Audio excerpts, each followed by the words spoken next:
bicycles. I hope you're having a lovely August so far, and we're really excited to share with you today the Summer Meadow collection. As we move into the latter part of summertime, the wide range of long grasses, which in the wild meadows have long been left in peace, grow tall and go to seed to become just as beautiful as the flowers left in bloom.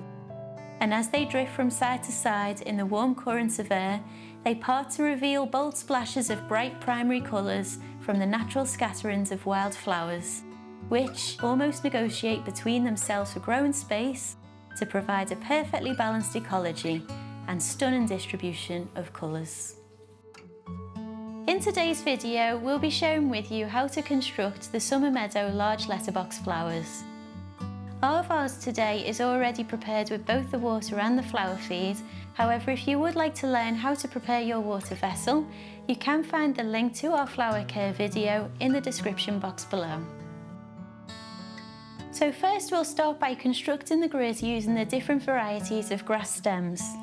So to begin with, the best one to add in first is the Red Deschampsia. I love this tawny colour it comes in, and it contrasts so beautifully against the other green, mottled greens of the grasses that will be added in next. So because the other grass stems are quite top heavy with their seed heads, as well as very long, it's easy for those to topple out if you were to introduce those first, which is why we always add the Deschampsia to begin with. So we'll just split this into 3 clumps. Again, that magic number 3. And a lot of the stems in this collection are very fine, so it's easy to miss the opening of the water vessel. So just be sure to check that none of them have actually slipped down the side and are sitting outside of it. And we'll add them in, crisscrossing them over each other in a formation of a triangle. And they're really knitted in already together now. So already we're starting to build a real strong but flexible structure because of the movement that's actually in this variety of grass. So now we'll take the Pennisetum. Sorry if you can hear Bella snoring. And we'll start to trim these down. So adding one to the left and one to the right, but maybe in the areas where there's a gap in between the Deschampsia can be a nice way of creating some balance and contrast in colours. With the final piece of Pennisetum, we'll add that into the centre of the grid just by weaving it. Give it a wiggle. This design is looking very tall actually. You don't have to go this big if you don't want to, but the luxury of the stems that come with this collection is that a lot of them are very long, so it's entirely up to you. It's totally flexible. There is no right or wrong. You can go as grand and as open as you like, or keep it as short and compact as you want. Next we'll take the Briza, which to me sounds like crickets. I don't know why, I've been saying that to Roberta all day. Now one thing to consider with this Briza is, again, the stems are very fine, so sometimes they do bend and flex, but that's okay, because what we can do is wherever it's naturally started to flex and break away, if we actually trim on the break and just introduce the stem again, and even the remainder piece can add to the build of that structure within that grid, so nothing goes to waste. It all is still being well used. I think a piece around the front, because it is so decorative and still really eye-catching in its own right. So the look that we're going for is flowers emerging through the grass, because when you're in a wildflower meadow, that's exactly what happens. So even if the Briza does start to break and you do cut it quite short, it's actually okay, and you'll still achieve this summer meadow look just as much as you would if you were trimming it down to your own choice of height. And as the final variety of grass to add, the Pennisetum. Again, it's very tall, so we'll just trim it down to size. But we'll also bear in mind that it comes with a very nice eye-catching leaf, which is quite low down on the stem. So when we do trim, if we trim on the join, just above where the leaf starts, because we'll actually also introduce this separate to the seed head itself. So the seed head can go right in the center, and then the leaf can just be introduced perhaps towards the front. So it's creating a real firework effect with all these beautiful leaves.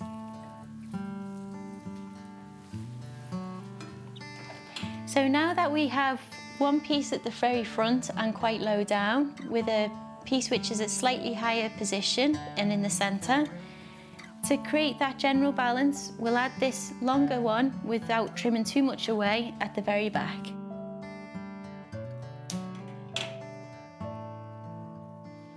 And again, we just give it a wiggle and weave it into the grid so it holds its place. And actually, at this point, it just goes to show how beautiful grass can actually be, because having combined just a couple of varieties there, look how beautiful that is. I think we've got we've got 4 varieties in the vase now. It just goes to show how beautiful nature can be when you look closely enough. So next we'll take the most voluminous of stems, which in this design actually turn out to be all of the yellow and all of the white flower varieties. So these are the White Aster, the Wild Fennel, the Goldenrods, and the White Astrantia. So first we'll take the goldenrods and we'll add them to the left and right. Trimming away, more on one slightly than the other. We'll just add varying heights and different points of interest. So with the shorter one, we'll add this to the left and towards the front area, whilst the taller one we'll keep on the right hand side but towards the back. And we just wiggle it into position in the grid until it sits in a place where it's happy. So now we'll take our wild fennel. Every stem is unique, and each wild fennel stem will have a number of offshoots. If you want, you can trim these away and use these as separate flower heads, or you can leave it just as one. I guess it depends on how many offshoots you have, and bearing in mind that working to the numbers of 3, 5 and 7 always work best in floristry. If you can achieve 5 yellow flower stems between your goldenrods and your trimmed pieces of fennel, then go ahead. However, in our case, we only have really the benefit of at most 2. So given the fact we only have another 2 flower stems on either side in the yellow with the goldenrods, we'll be keeping ours just as one piece today. And making the most of its height, we'll add this in the middle to make it a focal point. So now we'll take our White Aster and trimming away the bottom just to freshen the stem up. We'll insert this towards the back of the design, making the most of its height. And now the final stem in white is the Astrantia. So given the fact the aster is towards the back, we'll make this short enough so it can tumble out towards the front.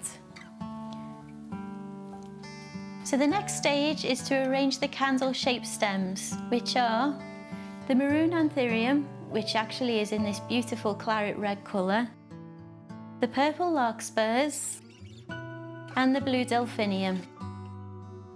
So first we'll take the Larkspur because there are 3 of these.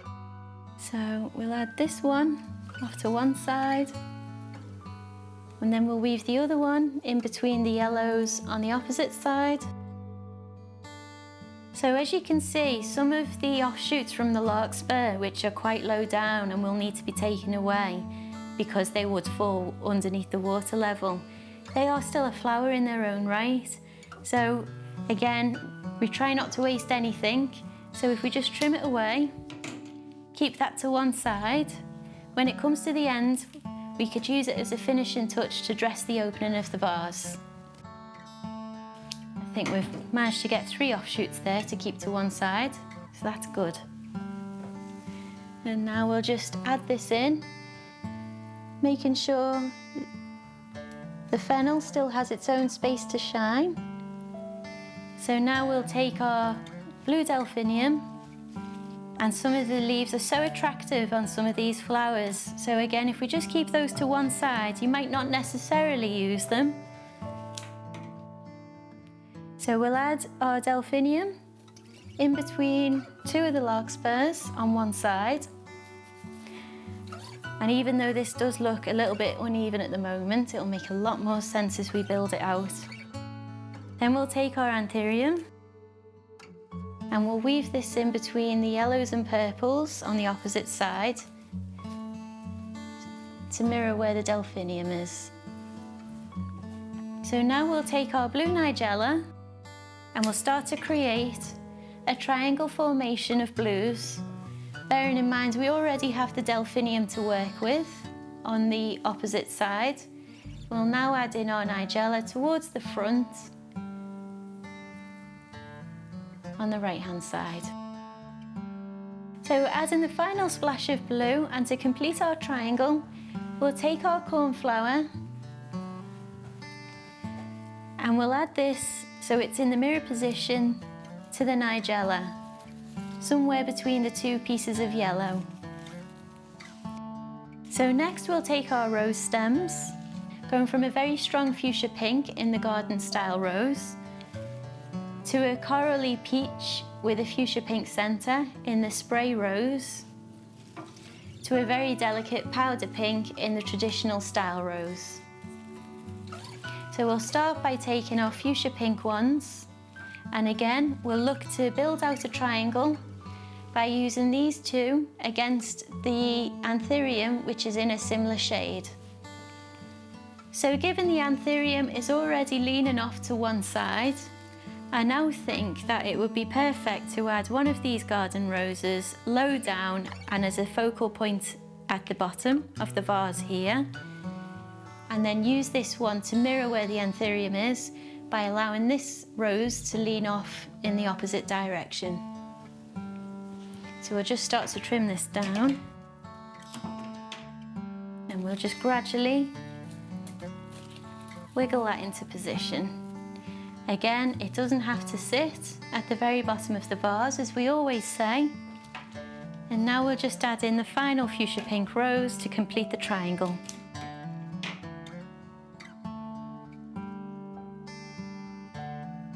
So this final rose has sat very naturally on the weave of the grid created by all of the grasses, which just shows how that grid really comes into its own the more flowers that are added. So now we'll take our powder pink roses and we'll create a triangle in the same way.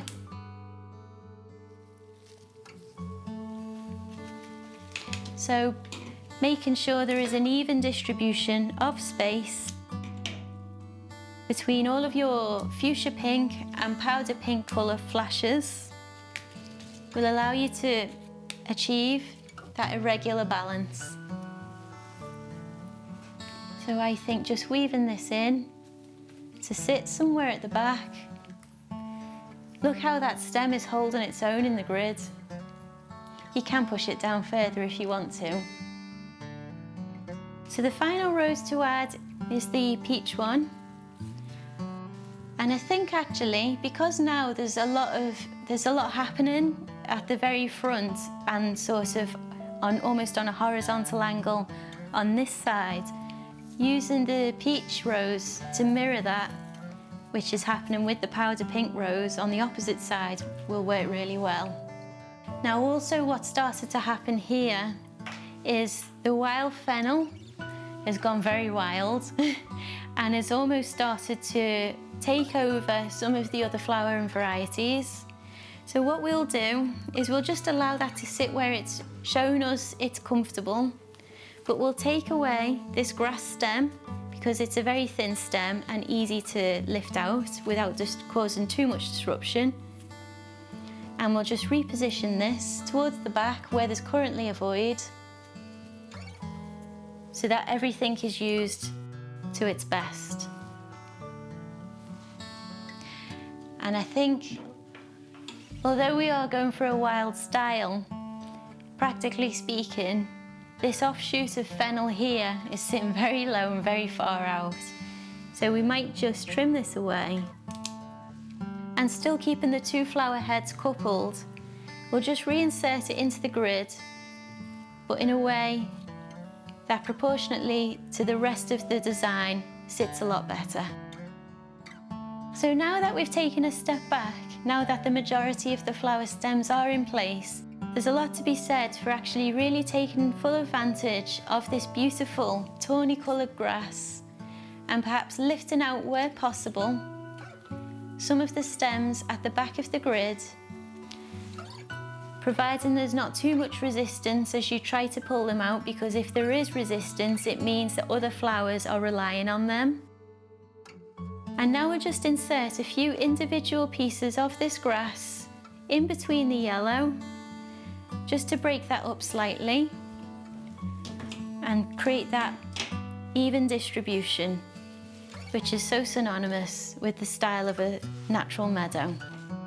And if there's a partial coverage of the flowers because the grass is longer, actually I think that's quite nice in this design, given what we're trying to encapsulate. And now for the final touch of the showstopper Crimson Red Dahlia. So this absolute beauty will come to you already partially prepped by the flower grower. Every stem comes with the offshoots already trimmed away, and this happens at the flower growing stage. To make it easy to insert into our design and to cause minimal disruption to the grid though, we'll be trimming off these offshoots and we'll be pointing the scissors in the direction of the main stem, so that as you trim away the excess, it's done so in a way that's seamless and streamlined. And I think, being the showstopper, adding this right in the centre just rounds that off nicely. So giving it a final inspection, I think we're all looking okay, other than these last few flower stems which we kept to one side. We'll just add those around the edges, just inserting carefully so not to disrupt anything. As we say though, if things do move, that's always okay. And there you have it, the Summer Meadow large letterbox flowers. I hope you enjoy, and I hope you enjoy the rest of August.